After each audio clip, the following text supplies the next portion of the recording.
at approximately 8:45. So this meeting is going for 2.5 hours. I hope everybody understands. We won't be finishing until 9:30 p.m. At 8:30, we'll ask the council candidates currently on stage to, their session will end. We'll ask them to clear the stage. This will take several minutes, and we ask you to take that opportunity to stand up, stretch, but please don't wander away. We want to be able to start the mayoral session right away and get as many questions as possible in. Audience members are invited to submit written questions. We have paper up front at the reception table there. You can write them out, leave them in the basket there. If you want to write them out as the meeting begins, we'll call for them at 30 minutes into the session. We'll be choosing topics that you submit that are not covered in the questions by the committee. And of course, we only have a limited amount of time. We will not be able to get to all the questions. All council candidates will have 2 minutes allocated for their opening statements tonight. 2 rounds of questions will follow, with each candidate having the opportunity to answer 2 questions. 60 seconds each will be allowed for responses. The timer is Jack McCasler. She'll be holding up a yellow sign. You can hold the yellow sign. 15 seconds. The red sign means you're done. And if I can remind you, brevity is a virtue. You don't have to use all your time. The second round of questions will be coming from selected from the audience, and the committee members will come up and pose them. We'll be posing 1 question per table. For table 1, table 2, table 3, table 4, and the 4 people at those tables and 5 at the 1 table will all answer the same question. There is not time allocated for closing statements, so we're asking the candidates to cover whatever they need to say about themselves in their 2-minute opening remarks. Each candidate will have the opportunity for a combined total of 4 minutes of total speaking time between your opening remarks and your 2 question responses. The session for the council candidates as stated will end at 8:30. You'll be asked to quickly exit the stage to make room for the mayoral candidates. At 8:35, the session for the mayoral candidates will commence. Each candidate will have the opportunity, we'll get onto that one when they get onto the stage. But in the meantime, let's start with opening remarks. We'll use the seating order as a speaking order. We'll start with Ned Taylor.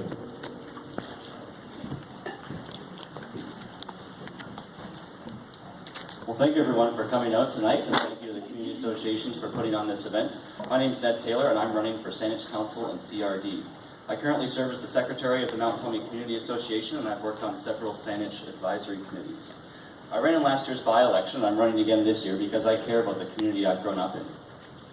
I want to ensure that our beautiful neighborhoods and natural environment are going to be protected, not only for my lifetime, but for future generations as well.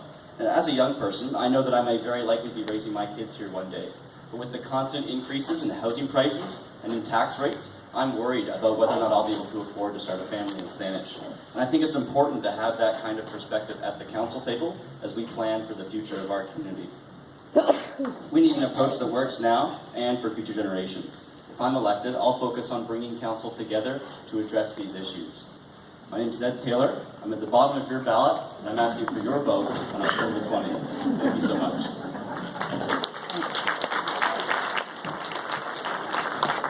Okay, the next up will be Teal Phelps Wanderoff, and I'm going to let him introduce himself. So candidates, all of you, would you please say your names clearly when you get up? The audience people have told us they cannot see the names from the back of the room, so please identify yourselves clearly. Good evening, everyone. I'm Teal Phelps Wanderoff, and I'm hoping to earn your vote for Saanich Council. Now, the Vancouver Foundation did a study last year, and they asked people what their biggest concern was in that town. Brilliant. All right, how's that better? I can use my deeper voice here. And look, folks, people said it wasn't transportation, it wasn't housing, it wasn't even the economy. No, it was a growing sense of social isolation. Last winter, the United Kingdom created a Ministry of Loneliness. And friends, social isolation has health impacts comparable to being overweight or to smoking. This is a real problem, and the need for building community in Saanich is pressing. Now, I've been a volunteer member of the board of the Greater Victoria Placemaking Network for a while now. I've helped set up little free libraries all around town. I'm very excited. We're cutting the ribbon on the 200th this Saturday. And this is placemaking. It's transforming public space to bring people together to promote well-being, to promote community. And I think Saanich has an active role to play here. As a councillor, I want to hire a staff person who fosters community. I want to focused on building complete communities, ones that are walkable, intergenerational, with lots of mixed use and lots of affordable housing. And friends, I have the experience to do this. I have a PhD in politics and international studies. I worked on policy at the international level to right here at home on Boulevard Gardens. And I have experience working with a wide range of diverse stakeholders. So I hope that you'll help me build community here in Saanich, and I hope that on October 20th, I can earn your vote. Thank you.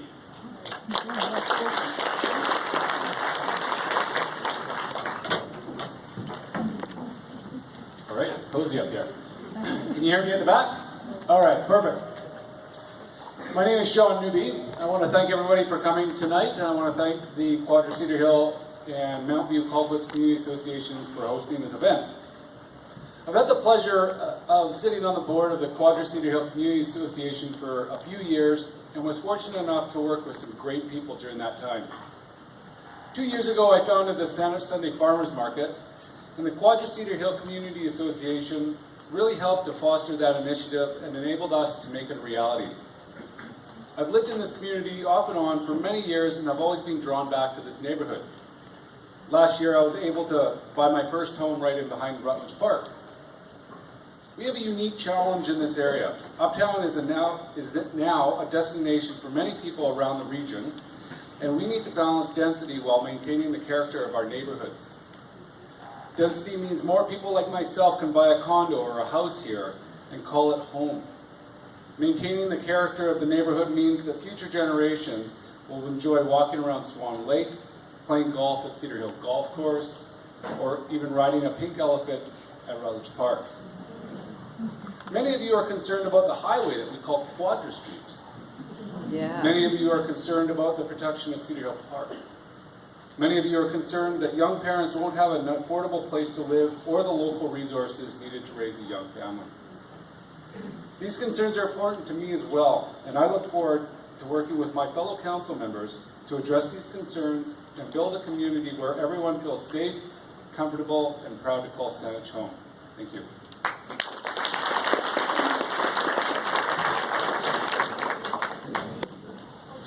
Good evening, everyone. My name is Trevor Barry. I'm your saxophone-playing, council-seeking candidate for the evening.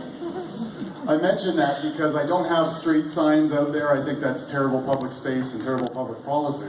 And I also have a little more of a less money than some other candidates might have, so you have to say no to something. So I play saxophone for you. This is my our fifth. Hands to everyone around this table, because this is our fifth one and our third this week, and everyone's done a really great job. It's amazing. It's a great group of people to hang out with every few days, and we're starting to sound like one another. I was really excited to listen to the three mayoral candidates on CFAX this morning, and each of them started using phrases from my platform, and it was really, really exciting. Anyway, I'm a millennial father of two. I am a graduate of the SFU City program. I also have a science degree, so I have some academic rigor, I guess, behind me. I work in the field of sustainability, energy, and transportation policy. That's a mouthful, for the provincial government. So I understand legislation and how intergovernment relations works. I think the council needs some renewal. I believe in things like term limits. And there's a great opportunity this time around, because there's going to be at least 4 new faces around the council chamber. I think that we need the perspective of young people navigating the affordability crisis, and I can bring that as well as the other things I have, like citizens advisory committees and starting a new BC society, and then serving on my community association for 5 years. There are a lot of great people to choose from up here. You're going to be in good hands no matter what.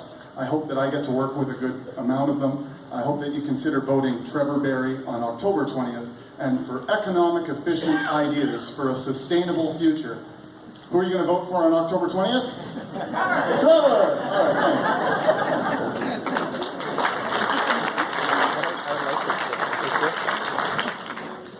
All right, thanks. Good evening. Thanks to the associations for putting this on. I had an opportunity to travel Cedar Hill Park with the Cedar Hill Friends the other day. And what an amazing park that is. It's majestic. I know there's some current issues that are happening with the park. Hopefully we get to touch on those later on. But I'd like to, if I have the opportunity, to be the one on council to help you with those particular issues, maintenance and those other issues. The name is Rishi Sharma. I'm running for Saanich Council, CRD. I'm a 40-year Saanich resident. I work in the public service sector. I have ministerial, legislative, and bureaucratic experience. I've been doing that for 20 years. I'm currently a director in the Advanced Education and Skills Ministry in the Workforce and Innovation Division. My portfolios are Indigenous engagement, stakeholder relations, intergovernmental relations, and corporate services. I currently just finished the realignment of our division and drafting all of our business plans for each branch in that division. I'm a little bit tired.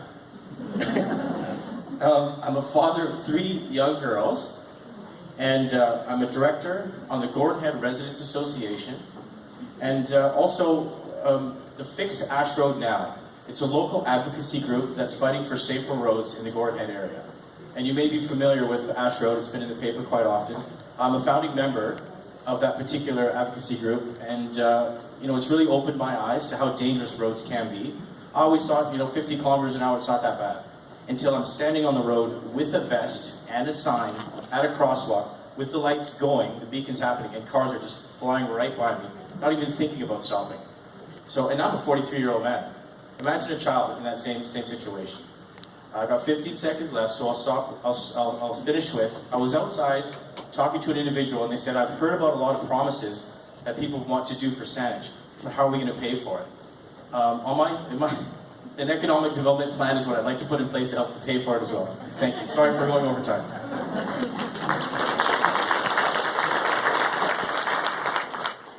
Good evening, everyone. My name is Zach DeVries, and I'm running for Saanich Council. I'm 23 years old and lived in Saanich my entire life. I'm a graduate of UVic, where I studied political science and geography. I concentrated my degree in urban health and development studies, which is a subset of planning.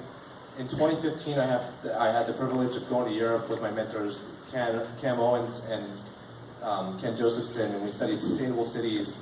And it was that experience that ignited my passion for planning and municipal policy, as well as it instilled in me a sense of critical hope and optimism about our future. Beyond my studies at UVic, my passion was getting young people involved in politics, so I worked hard to work on get out the vote campaigns to increase our voter participation of young people, as well as connecting young people with organizations where they could use their passions to better their communities. I also founded a youth policy debate forum called Clash of Clubs at UVic. Today I'm asking for your vote. I've got a vision of Saanich that's worth believing in. It's detailed at length in my platform. The short form is I will pursue affordable housing, better transportation, sustainability, and protect our parks and farms like life depends on it, because in fact, it does. The fight for a better, more affordable Saanich is a fight that we have to win for working families, and it should consume all of our collective energy. So I look forward to working with whoever is elected from this great selection of candidates up here. My vision is bold, and it does not subside to the shadows of incrementalism and endless studies, which have all been too common in Saanich. I want to work with you, fellow potential councillors, and the community, as well as the business community, to build a better Saanich for us all. On October 20th, please vote Zach DeVries for Saanich Council. Thank you.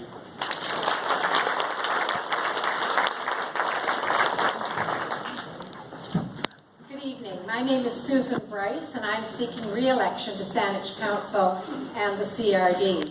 The issues that are important to Saanich are important to me, and many of those have already been identified here.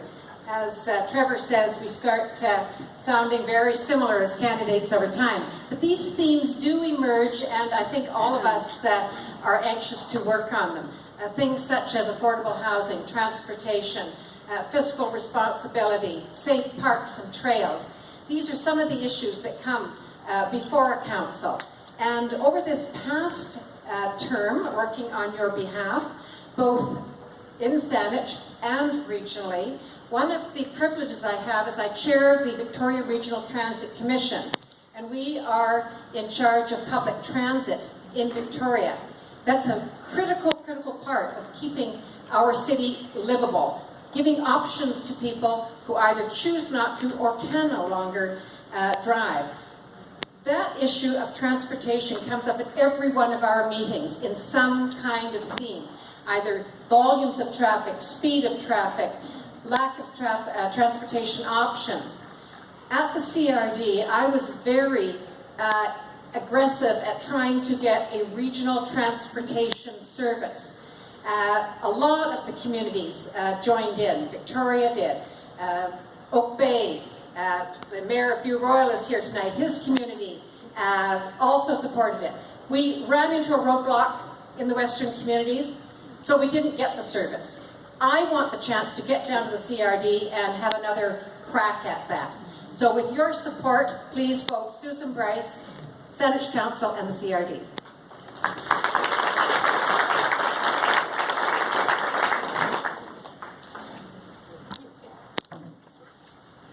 It's really tight up here. Thank you all for coming this evening. My name is Karen Harper, and I was elected in the recent by-election in 2017. At that time, I ran on a platform with 3 items that I came to conclude were necessary with your input. And those items were keeping tax increases in Saanich to the cost of living or less, to repeal the EDPA and to replace it with a biodiversity strategy, and to create more efficient and less confrontational methods of dealing with land use matters. So I am running for re-election at this time because there is still much to be done in each of those areas. And as you've heard from already a number of people at the table, there are a number of other areas as well that we need to deal with, and I think on which many of us agree. I wanted to focus on 2 issues tonight. First of all, budget. In the area of budget, I hope to work with a new council to create an approach to budgeting that will create organizational efficiency and ensure that tax increases do not exceed the cost of living. The reality in Saanich is over the last 10 years, tax increases have exceeded the cost of living by more than 40%.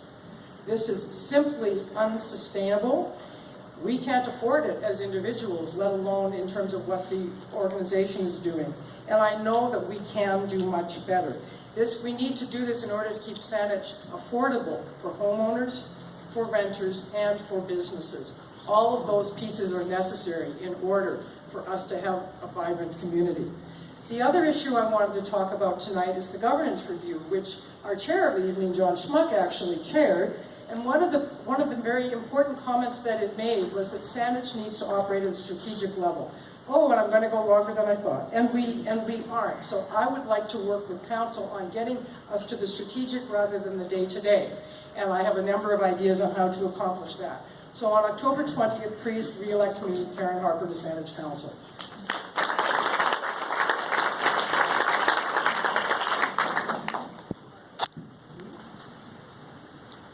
Good evening, everyone. My name is Kathleen Burton, and I am running for Saanich Council. I'm the Executive Director of Swan Lake Christmas Hill Nature Sanctuary, which is just in behind us here from Garth Homer, and I'm really thrilled this evening to be telling you that our boardwalk project is finally complete, and we're having our grand opening tomorrow just in time for Thanksgiving weekend, so please come out and enjoy yourselves over the weekend. In addition to being the Executive Director at the Nature Sanctuary, I work with the Saanich Police Department as a volunteer, and I also work with Shaw TV as a reporter and a producer. I'm a mother of 2 young men, both in university, one of them in his 2nd year of political science. And I'd like to share just a quick little snippet from my kids. I was going to run about 4 years ago for council, but my kids were still in university and are still in high school, and being a mom is very important, so I chose not to at that time. And now 4 years later, when I asked the boys what do they think about it, they said, of course, you've been thinking about this forever. And then I said, well, what if I don't get elected? Will I embarrass you? Because I don't want to do that. No parent wants to do that to their children. And my oldest son said, Mom, I'll just be so proud of you. And my youngest son said, I'm a political science student. Of course you have to. And we don't have the same last name, so no one will know. But in all seriousness, I would love to be elected. I would love to be your voice at the council table. I'm very passionate about the environment. I live, work, and play in Saanich, and working with the sanctuary, I hike all the time in and around the island. Nature and the environment is just so important to me. Homelessness also strikes a very personal chord for me. I left home at 15 and couch surfed for many, many years. And my brother recently passed away, who was a homeless individual, and he died because of being homeless. And so I would love to do something to help Saanich with the issues that we face today. Thank you. Vote for me on October 20th.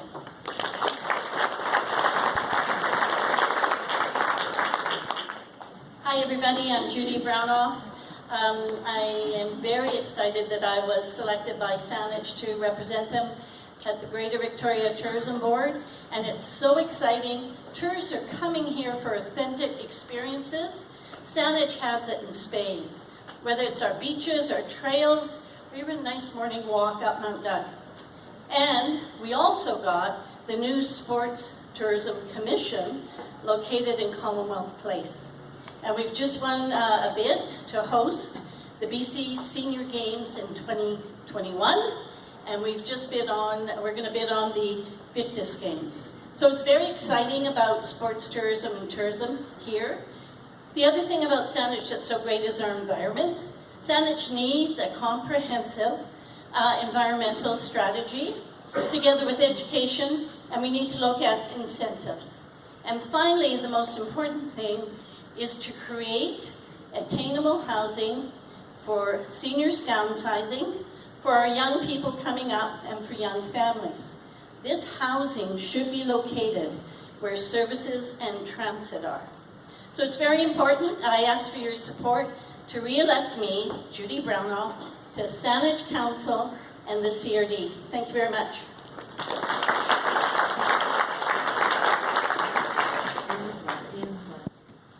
Thank you, everyone. My name is Ian Jessup, and I apologize for my voice. Tonight I want to talk briefly about two issues. I'm running for Saanich Council because I believe that a council working together can make Saanich a community that is the envy of all communities in British Columbia. This is a time for renewal. This is an opportunity for a new council to accept the challenge to make Saanich the most efficient, cost-effective municipality in British Columbia. As Karen said, over the last 10 years, taxes have gone up 40% over the rate of inflation. What kind of Saanich do you want to see in 20, 30, or 40 years? Instead of following the pack, why don't we lead the pack? Now, the second issue I want to talk about is some of the misconceptions about a slate. Slates are nothing new in Saanich. Judy Brownoff will affirm that she had a slate with Vicki Sanders and Dean Murdoch. You shared an envelope, so it's not a slate. There's a difference between people working together openly and transparently and people making secret arrangements behind the scenes. You don't hear about that. We do not serve an ideology. We work together to serve the best interests of the people.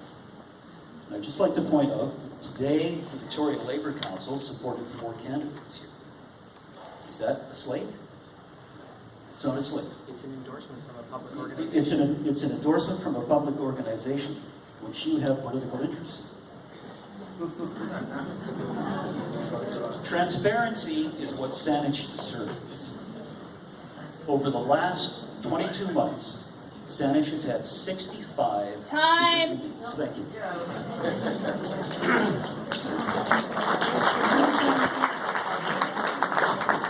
Good evening, ladies and gentlemen. My name is Colin Plant, and I was raised that if I have something negative to say, I say it to the individual and I don't air it in a public meeting.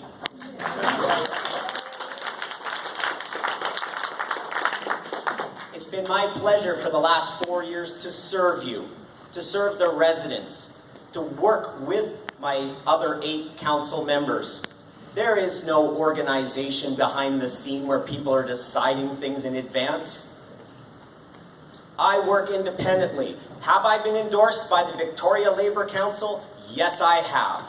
Have they ever called me and said, please vote for something? No, they have not. I'm a member of the BC Teachers Federation. I'm a union member. I'm not embarrassed of that. Have they ever called me and say, vote against somebody? No, they have not. I'm going a little off message here, and I want to try and get back to it. I want to give you something to vote for, not to vote against. I believe that housing and affordability are something that this municipality needs to really, really focus on. And I think you probably do too if you have young people in your lives. Our bylaws, we need to have more enforcement of them. I hear that regularly when people ask for that support. And the environment, we all know that we have no future without a good environment. I want to end by telling you how important my grandparents were in my life, and two things they taught me, although they taught me many. One, be firm, be fair, be friendly. And that's how I am as a councillor. And number two, my grandmother taught me to always have good manners. So on October 20th, please vote for Colin Grant. Thank you very much.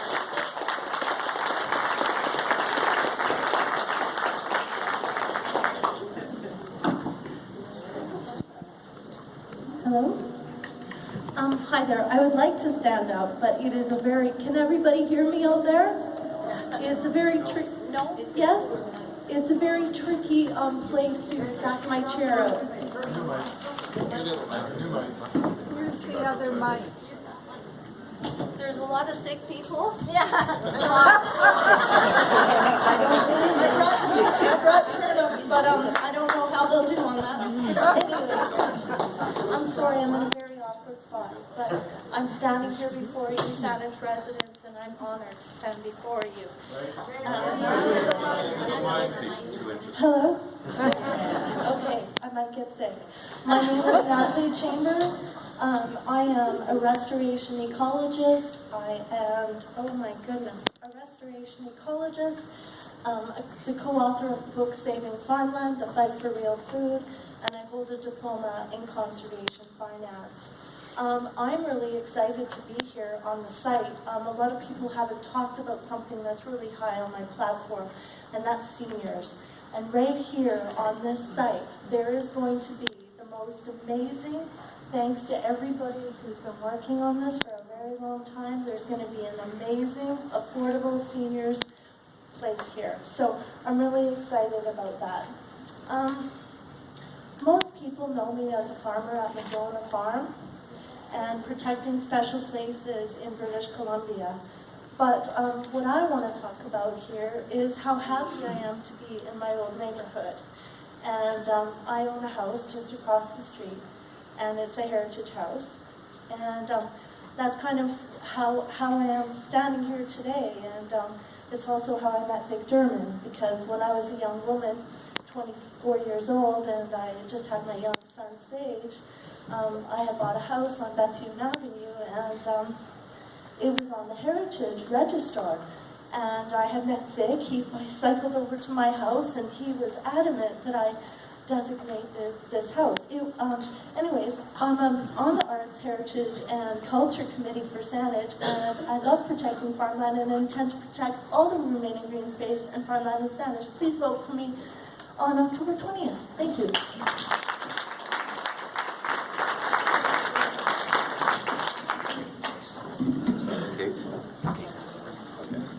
Good evening, everybody. My name is Art Pollard.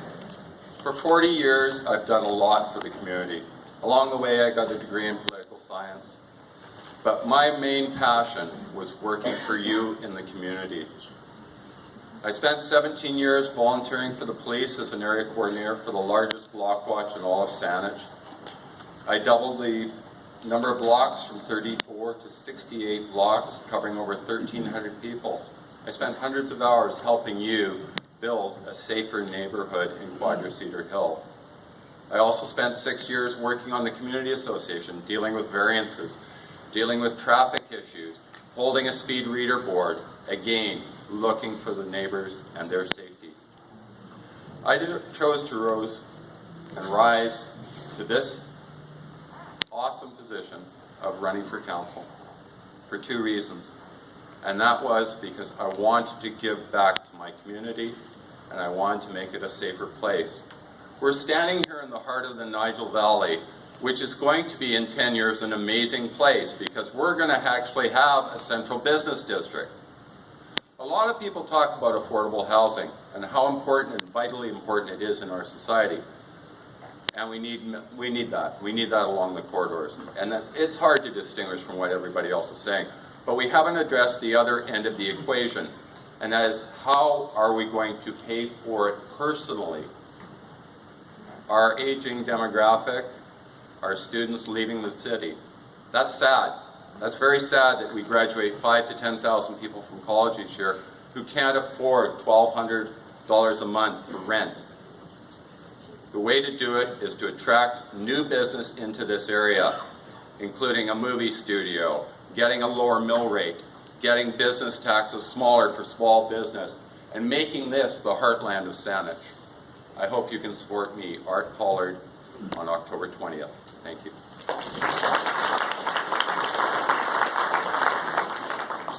I'm Rebecca Mersrow. Thank you for being here tonight. Saanich is a complicated place. You know it, I know it, we all know it. It's complicated because it's so unique. It's urban, it's rural, it's suburban, semi-rural, and it is vast. That means that we are really on the front lines of emergent changes, but also opportunities impacting any of the above. This center and this area are in the heart of urban Saanich, where we expect most of our change and our growth to occur in the near future. With that comes huge opportunities. Opportunities to seize smart development principles that will move us away from our dependence on private automobiles. Opportunities that will increase the number of services, amenities, and jobs nearby. And critically, opportunities to retain our young families and skilled professionals, without whom, I argue, Saanich has a very troubling future. Managing this change and this transition well is critical. I hope to be able to bring my forward-thinking perspective, analytical skills, and balanced approach to Saanich and the CRD to help us realize these opportunities. A little bit more about me. I have a scientific background, and I'm pretty close to completing a master's in public administration from UVic. I also work professionally with local governments, helping them with long-term financial sustainability and water services. The values that guide me every day are fairness, accountability, and perseverance. I have a lot of passion and a lot of ideas for Saanich. Ultimately, I want us all to feel a sense of pride in this beautifully diverse place we call home. Thank you.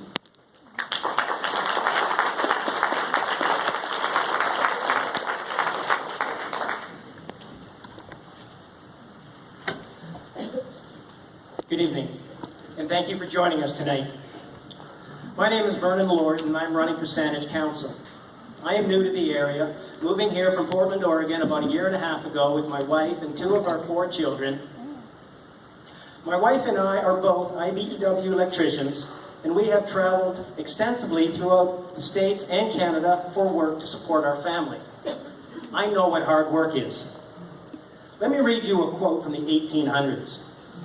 Every nation gets the government it deserves. And another quote. The definition of insanity is doing the same thing over and over and expecting a different result. We have 18 people here vying for 8 positions. Some have council experience, some have not. Some are young, some are not. But we all have one thing in common, a love for Saanich and a willingness to make personal sacrifices for the betterment of Saanich. I want to be the one at council table that asks, can we afford it? I also want to say, have we fully consulted with all the residents that are most affected by any decisions we make? I want to be the voice that speaks for and respects the taxpayers of Saanich. I work for the taxpayers of Saanich, and I will always put your concerns first. If there is one thing that I have learned over 60 years, it's that common sense, just simple common sense, can solve many issues.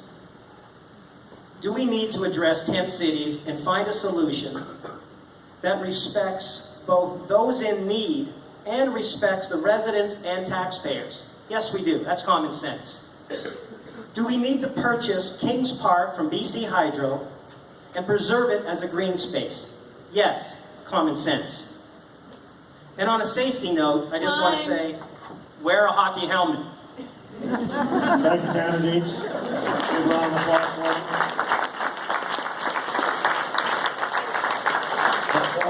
Apologies to the candidates for the tight space. There's so many of you this year. 2 candidates couldn't be here tonight. Corey Montgomery is ill. Benjamin Allen had a work commitment. Do any of you have any written questions to be collected? Please raise your hands now. Raise your hands if you have written questions to be collected. One back there. Okay, we can turn the mic over to Susan Haddon, President of Quadra Cedar Hill Community Association. She'll be posing questions. We'll be posing 1 question per table, so we don't repeat the same order. We're going to start with table 3. That'll be Judy. You'll be starting off. Thanks very much, John. So table 3, here you go. Your question is, Sustainable Saanich. What is your vision for improving sustainability in Saanich? Mike, that's not.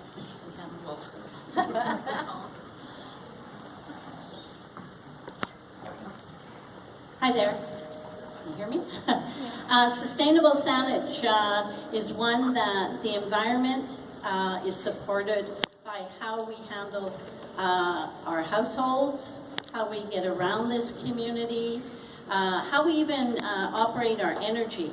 A lot of us, my house is an R2000 home, so I don't use a lot of electricity, and I think it's really about all of us being committed that what we do today will be make Saanich a better place for our children and our future generations. So look at how you get around, look at your home, look how you deal with your garbage and your waste. We just had a report at CRD that we're collecting more garbage. So we all have a role to play in making Saanich sustainable as well as the region. Thank you. A sustainable Saanich, can you hear me? A sustainable Saanich is one in which we can leave in better condition for future generations. That includes the environment, because the environment, natural environment of Saanich must be protected.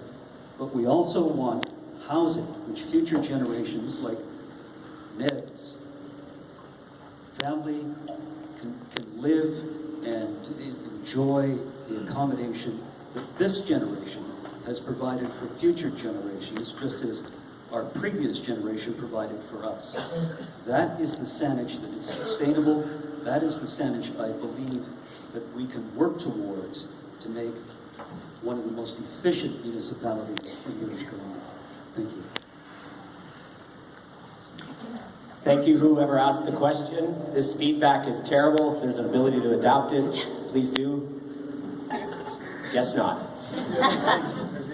May I use the other mic? I appreciate Mike maybe turning it off. Thank you. Thank you. My name is Colin Plant. Seems to be a little bit better. Working together, we can do this. Sustainability, to me, means providing what we need now without jeopardizing the future. I think that's what we all would probably think sustainable is. We have a responsibility, like the people before us, who were stewards of the land and our democracy, to keep ensuring that future generations have that. Some things that I would suggest included in the sustainability that I would work towards is guiding Saanich sensibly through a new biodiversity and stewardship program. I would see us responding to climate change, supporting initiatives to get us to be carbon neutral by 2050, encouraging environmental planning that the public supports, and encouraging you, me, and my son in the front row to be green at home. Hi there, my name is Natalie Chambers, and I was writing a little column in the by-election called Simple Steps for a More Sustainable Saanich, and I had a bunch of articles and ideas.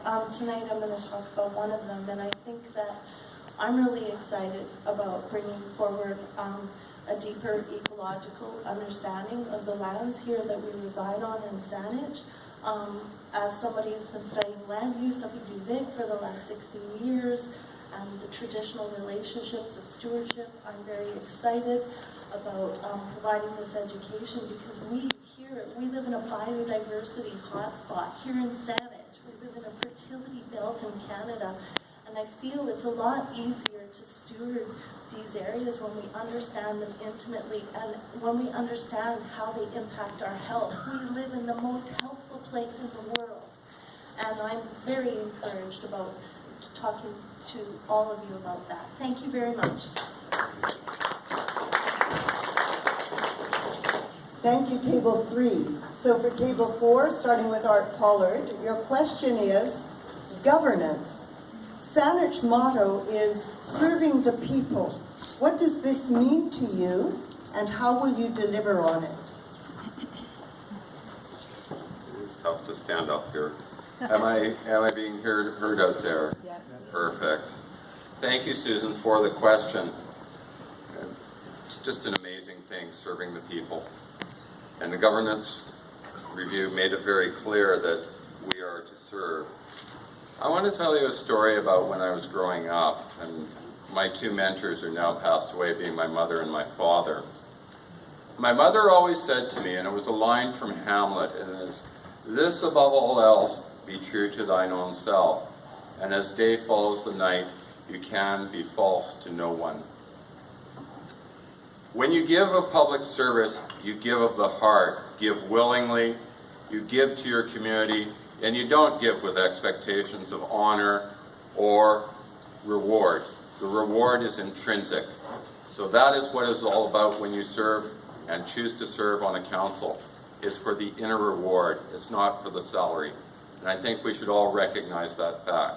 Please vote for me on October 20th. Art Pollard. Rebecca Marzaro. Municipalities are first and foremost service providers. Last night we had an event like this in Prospect Lake, and there was a gentleman who spoke and was very emotional, close to the point of tears, because of his negative experience with Saanich over dealing with what seemed to be a fairly everyday routine task. I think that's terrible. I think we need to have a really welcoming environment at our municipality. And to get there, I think we need to, at the top, to identify that as a priority. I worry very much about the work environment at Saanich these days. I worry about us losing some very qualified staff. I think we need to reset the tone there with our staff and empower them to work with our residents so that they themselves can help find solutions to the everyday problems you're facing. That's how we're going to move forward and achieve some really ambitious goals we have.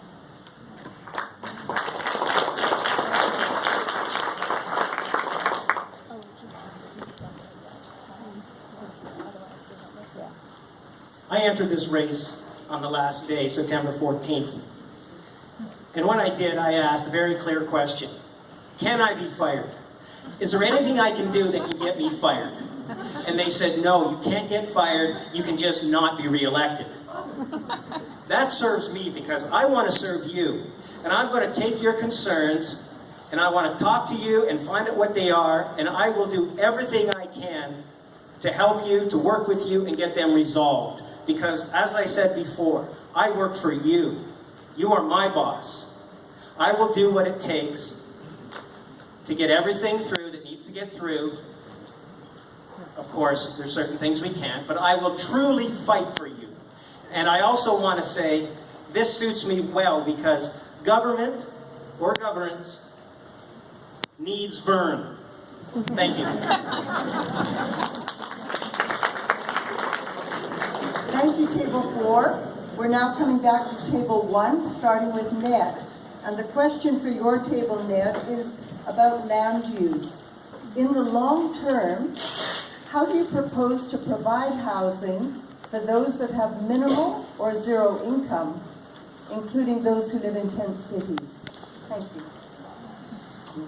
Well, that's a really good question. I was disappointed of the approach that Saanich Council took to address the tent city of Regina Park. Now, when that tent city first formed, the provincial government came to Saanich and they said, we'll build you modular housing, we'll build it in 6 months, and we'll pay for it. All you have to do is provide us with the land. and we waited until a couple of weeks ago before providing that land.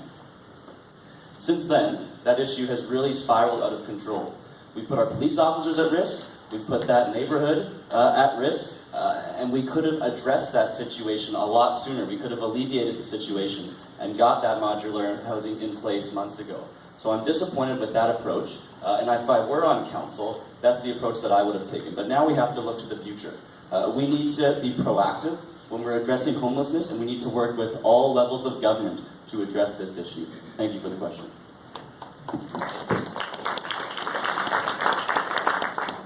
Teal Phelps Bonderoff here, and I had occasion to go 10 to 10 in Regina Park there and talk to folks. I've been knocking on doors, and I thought I'll knock on some tents as well. I talked to a gentleman named Willie who's working full-time, but he couldn't afford $1,600 a month rent. I talked to a woman who's dying of cancer in the tent. And we've let these people down in Saanich, and Ned said it right there, being proactive. Council dithered on affordable housing, and we're seeing the consequences now, and the consequence is human suffering. So to me, being proactive is crucially important. But it's not just acute homelessness we have to deal with. I was down knocking on doors in Keats a few months ago, and there was a house with 8 roommates in it. They're sleeping head to toe there, folks.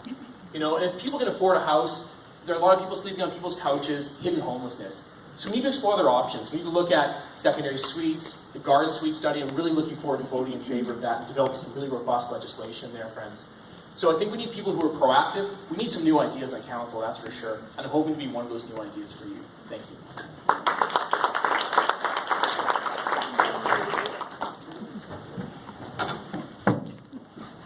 I know it's politically incorrect to say that Saanich is doing a good job sometimes, but I think I need to give credit where credit is due. We're sitting in the Nigel Valley here, and there's a huge project coming up, and there's going to be affordable housing, there's going to be subsidized housing, there's going to be market housing, and it's a great collaboration of the provincial government, municipal government, the Greater Victoria Housing Society, BC Housing, and I think it's collaborative efforts like that we need to address this issue. It's not going to be just the municipality, it's going to take all levels of government and all agencies to address this concern. We need more housing, but we also need more resources for addiction, mental health, and a whole list of concerns. But it's working with the provinces and the agencies to do more formats like the Nigel Valley. Thank you. Hi, Trevor Berry here again. I see homelessness not as a problem, but as a symptom of a confluence of other problems caused by a dereliction of duty by senior levels of government. Having said that, local government has a land use lens to put on the issue, which is to make space for. And I now believe that no matter which group of us gets elected, that issue is going to be salient, top of mind, and that issue is going to be there. But at the other end, or middle end of the affordability spectrum, so you have homelessness down here, and in the middle, there's the affordability crisis. And I feel that millennials in particular are feeling this acutely. Affordability is a mixture of basically 2/3 housing and 1/3 mobility, or transportation. So it comes down to the crux of the question, land use. And so land use needs to be smart growth along urban corridors, close to amenities, and proximate to transit. I bring an SFU city program 2-year diploma to that question.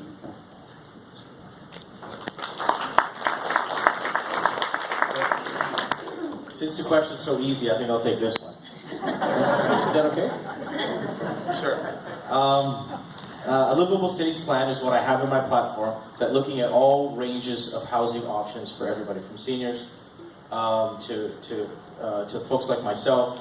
I'm getting up there myself, and to those who can't afford homes.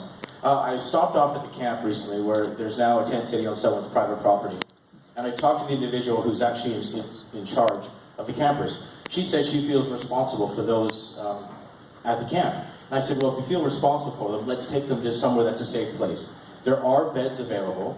The province has committed 1% of their total budget for affordable housing. There is land. We did a Freedom of Information request to the Victoria Builders Association. There is land in Saanich for homes to be built. It's just we need the communication, the collaboration, the cooperation between all levels of government to get it done for all the wide-ranging services. And we need those who are in tent cities to be treated with some respect to go into those beds that are available. It's a huge issue I'd like to talk about more. Maybe I'll catch you outside. Thank you. Thanks. I thought you were actually at the next table over, so starting with you then, Zach. Question 4, the land use question. What is your solution for equitable distribution of densification to all Saanich neighborhoods? Thank you for the question. So to address affordability, it's important that we have density in all of our neighborhoods, but all of our neighborhoods have a different character, so it's important that we utilize the potential diversity of density appropriately. So that means in a core area like Uptown, that's the area that's appropriate for bigger buildings. On main corridors, yes, that's appropriate for density because it's proximate to transit and it's on a busy road. When we're talking about residential neighborhoods, we have to be very careful about how we're adding density because we don't want to impact the existing residents. And so this is where we need to focus on things like garden suites, tiny houses, townhouses, duplexes, and other forms of densification that are less invasive. Thank you for the question.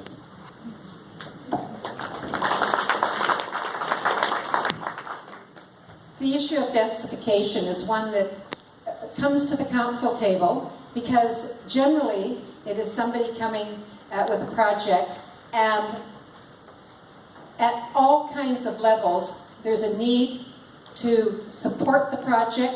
On the other hand, there's the existing neighborhood. So that is a balance. Everybody who runs for council learns where that balance is to help move the community ahead, to provide more housing, and still be respectful of the community that is already there. In Saanich, as has been said, we have urban and rural. I respect the urban containment boundary.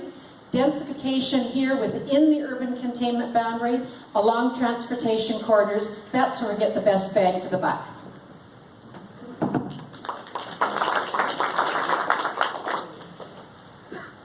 Karen Harper. I think we're all going to sound very similar on the answer to this question, and in fact it came up last night. So I believe that we need to use smart densification, which means building the densest areas on the corridors where the villages and centers are.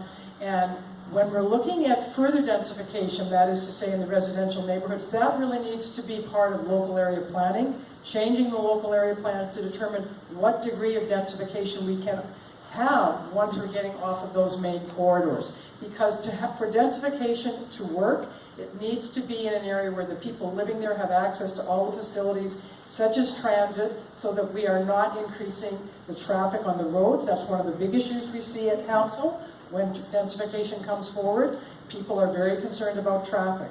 So we can look also at what Vancouver's doing. They've got that missing middle proposal.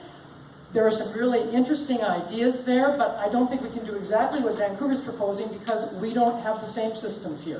Thank you.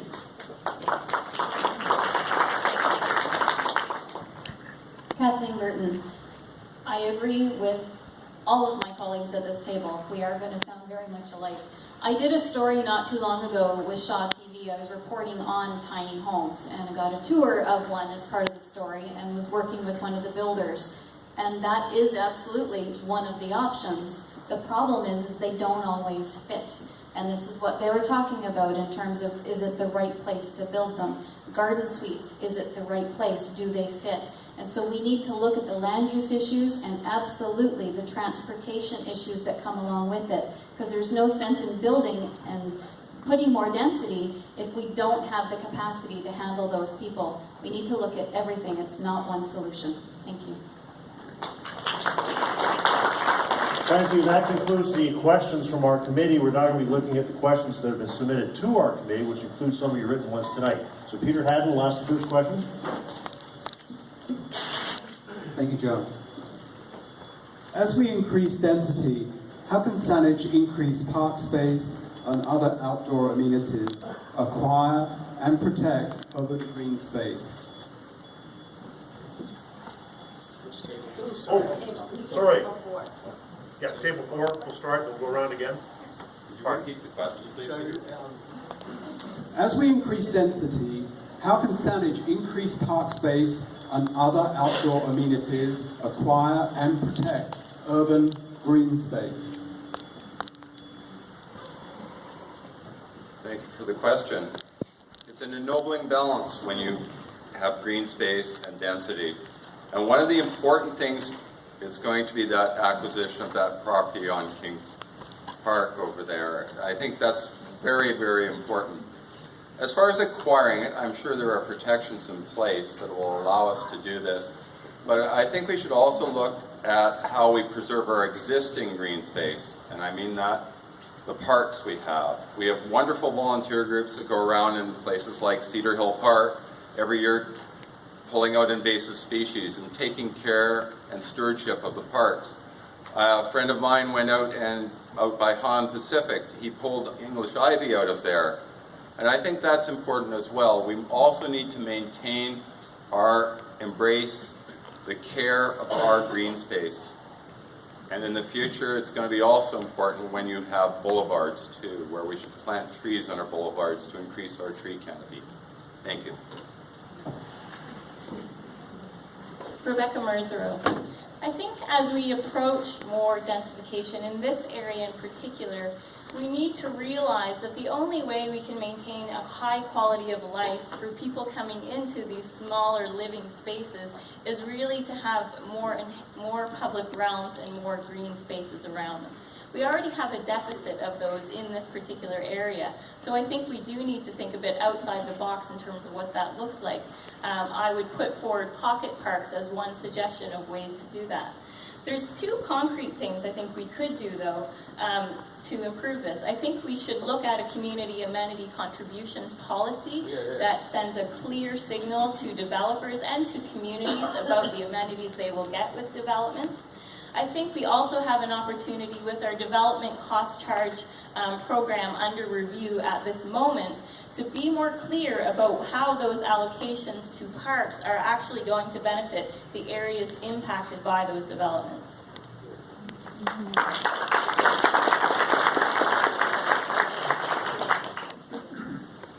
Vernon Lord, the number one thing is right off the bat, we have to stop and preserve what we have now. We have to stop cutting down trees. We have to obviously purchase Kings Park.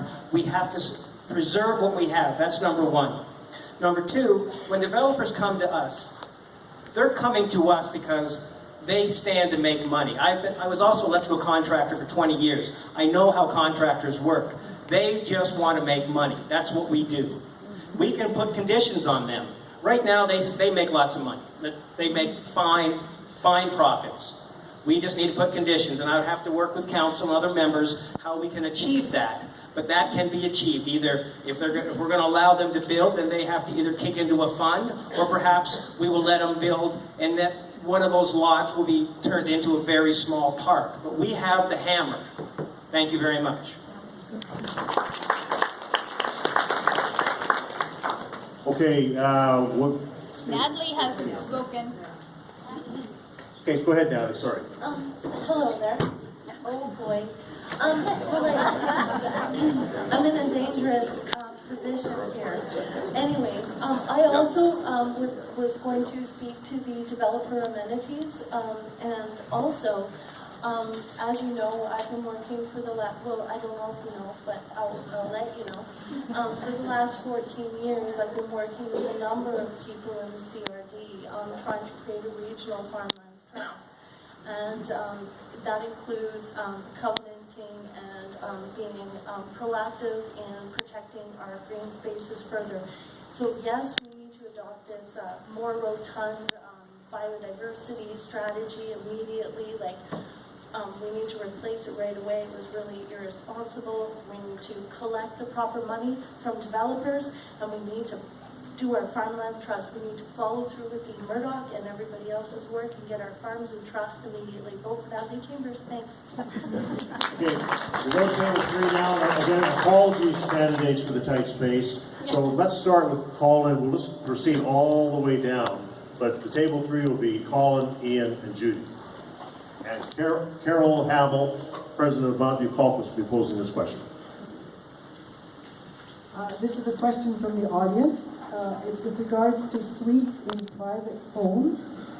how would the candidates encourage infill at the homeowner level, that is including rental suites, in-law suites, and garden suites?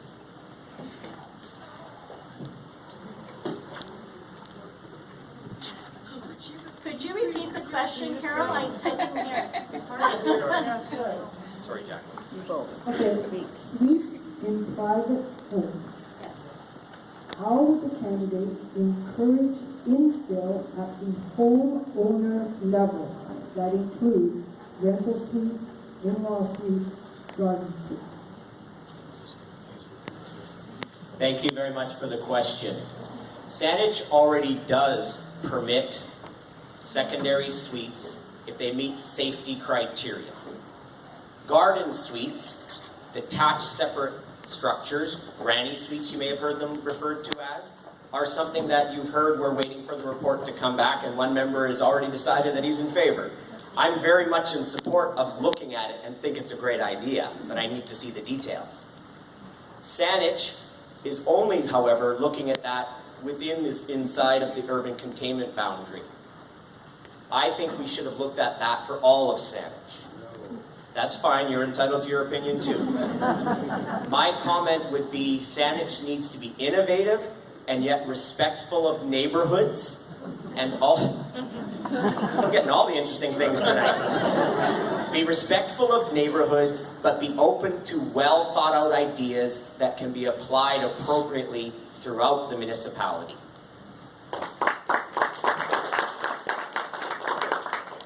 Ian Jessup, I think one of the issues that this raises is very critical. We need to find solutions to the housing problem.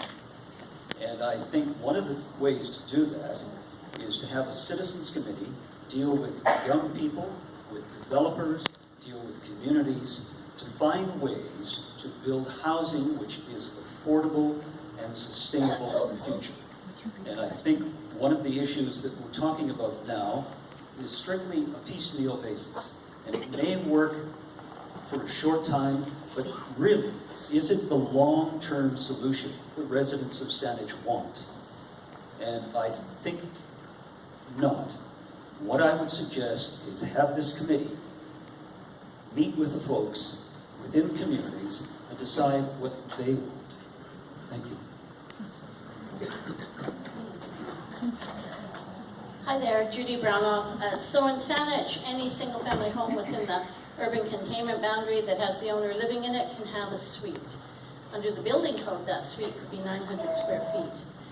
For me, my concern is that we've got a lot of suites out there that are substandard.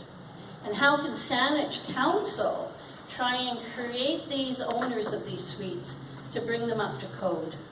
That's the fear for me, is the safety aspect. I know you can talk all around it, and the owners may have low ceilings, and so how are you going to fix it? So I think Saanich Council has to come up with a way to get these 9,000 suites into a safety issue, so they meet safety standards. Otherwise, we have people living in substandard suites. So suites can go in any home within the urban containment boundary. I think we just have to pay attention to try and get the illegal ones, or substandard ones, at a safety level for the residents living there. Thank you. Okay, the next question will go to table 2, so we'll be going Kathleen Burton, Karen, Susan, and Zach. And Susan Belford, past president of the Mountain View Caucus, will be posing this question. Hello all, this is a question about road safety for pedestrians and specifically on Quadra and Cloverdale, Five Corners area. What are your plans, if elected, to ensure pedestrians and cyclists are safe? So Kathleen Burton again. That is a great question, and it's one that is near and dear to my heart as well in terms of cycling. I do the Ride to Conquer Cancer every year, and that's a 150-kilometer per day ride, which means I have to do a lot of cycling training. And I do not like riding in Saanich, and it's where I live. I don't feel safe cycling here. And I know with the kids, I've just recently moved from what I call the Flower District over off of Lavender into Cedar Hill, into the Cedar Hill area. And it terrifies me watching all these little ones going to school every day when the cars are flying past and the sidewalks are so poor. And it's true with the same area of this question. We need better sidewalks, we need proper bicycle lanes, and we need that throughout the entire of Saanich, not just in that area. Thank you.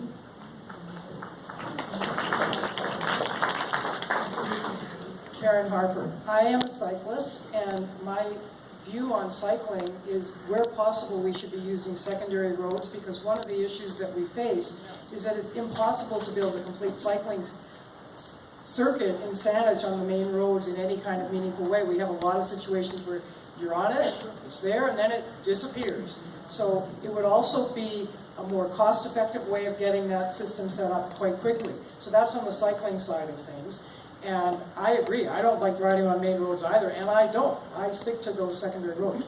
On the walking side of things, however, we have a real problem with sidewalks. We need to ensure that we have identified where those problems areas are and that they go to the top of our list. And that could be part of a lot of public input through each of the community associations, identifying the most important areas and those getting done on a first-served basis, as opposed to what happens now is sometimes things tend to linger for a very long time. Thank you. Susan Bryce. I'm going to try to focus on the specifics of the question, which was really talking about Five Corners. That area will be subject to a local area plan review in the very near future. And so in a comprehensive way, we can look at all the land use issues. Saanich is committed to complete streets, and you can see, leaving Five Corners and heading down Cook Street, a big investment by you, the taxpayers, on separated and raised cycling. That ultimately has to become a cycling network. So you see it when it's just a little piece and it doesn't seem like much. But over time, when that gets connected to other pieces of complete streets and safe cycling, it will mean that Five Corners is part of a comprehensive, safe, much more livable. It's kind of just created itself over the years, and I don't think anybody from a theoretical point of view would have ever designed that Five Corners the way it is today, but it is there.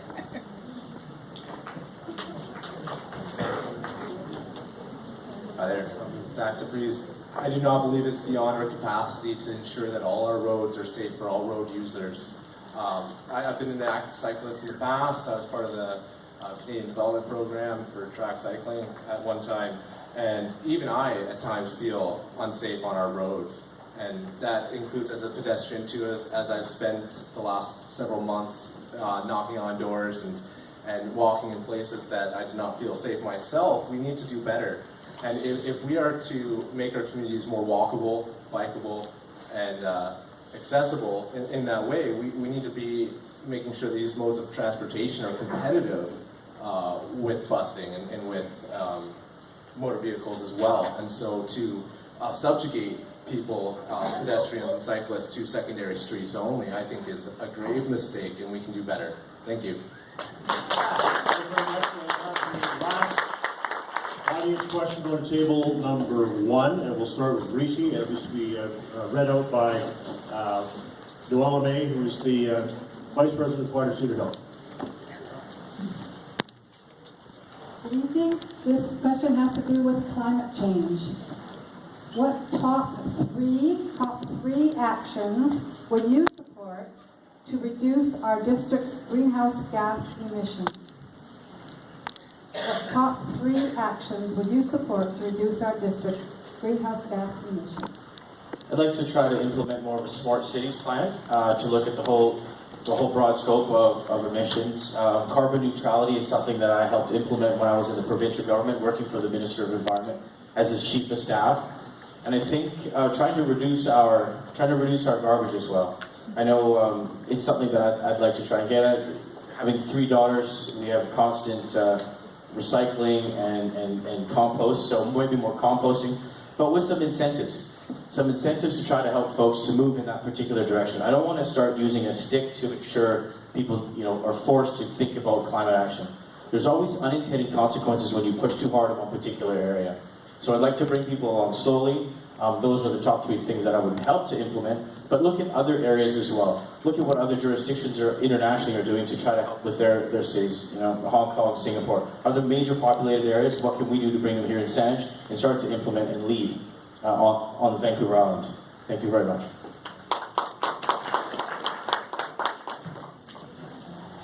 Trevor Barry here. Just after Rishi helped set it up, I've been working at the Climate Action Secretariat in the province of British Columbia for the last 10 years. So there are 3 elements of climate action that need to be considered: mitigation of carbon emissions, adaptation to a changing climate, and the economic model that we need to apply to make these things work. On the carbon mitigation front, Saanich was a leader in the early days of the Climate Action Charter and brought in a $30 internal price on carbon. The external price on carbon has gone up since then, and Saanich's internal price on carbon has stayed at $30.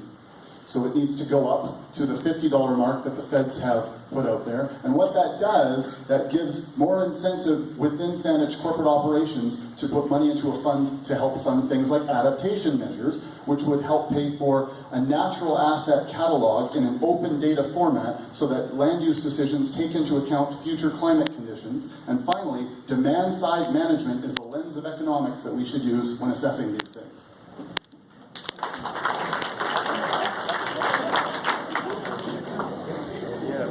I think there's a few things that we need to tackle when it comes to emissions. So